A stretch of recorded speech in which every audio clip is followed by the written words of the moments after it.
You ask Tiger to solve. This deals with linear equations with one unknown. The final result is a equals -5. Let's solve it step by step.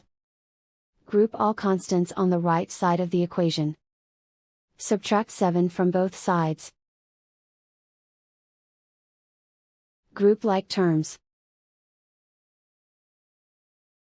Simplify the arithmetic.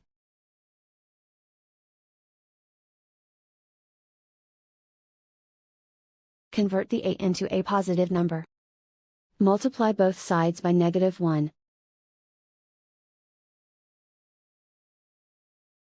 Remove the ones.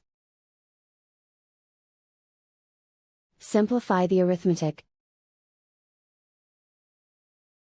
And so the final result is a equals -5.